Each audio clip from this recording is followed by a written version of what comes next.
Cet espace germanique au cœur de l'Europe est donc une zone d'influence naturelle de l'Autriche.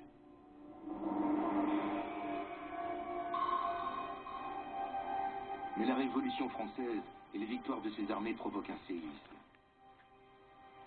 Le Saint-Empire doit accepter l'annexion de la rive gauche du Rhin par la France.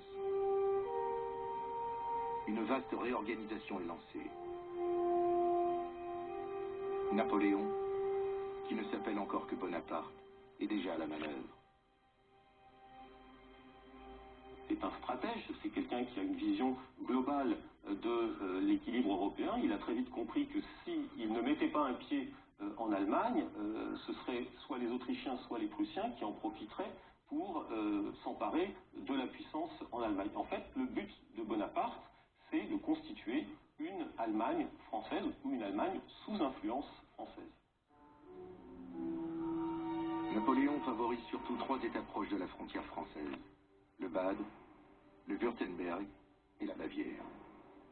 Leur territoire était discontinu, les possessions éparpillées. Le nouveau découpage de 1803 leur accorde un territoire unique, mais jusqu'à 7 fois plus grand. Et ce n'est qu'un début.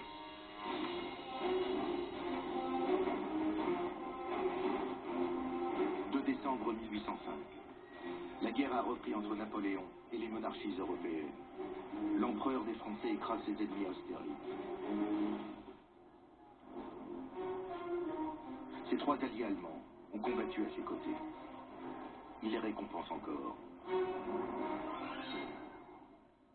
Napoléon va utiliser toutes les méthodes de la diplomatie de l'époque, c'est-à-dire d'abord en leur donnant non pas des pourboires, mais d'importants agrandissements territoriaux, l'obtention pour l'un d'un titre de roi, l'autre grand-duc, et puis il va y avoir aussi toute une politique matrimoniale. Napoléon croit profondément que les liens politiques doivent s'incarner dans des liens de famille.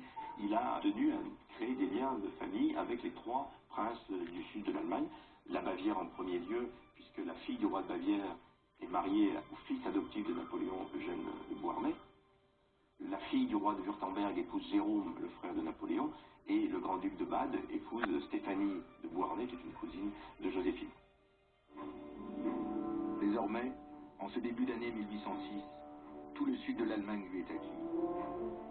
Quant au Saint-Empire germanique, en perdant 3 de ses membres les plus importants, il n'est déjà plus que l'ombre de lui-même. Napoléon lui donne le coup de grâce quelques mois plus tard. Le 12 juillet 1806, 16 États allemands se mettent sous la protection du nouveau maître de l'Europe, en signant un traité avec la France.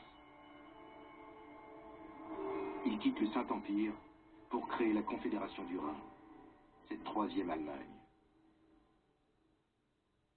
Napoléon voulait avoir sous son autorité une alliance d'États allemands dont il pourrait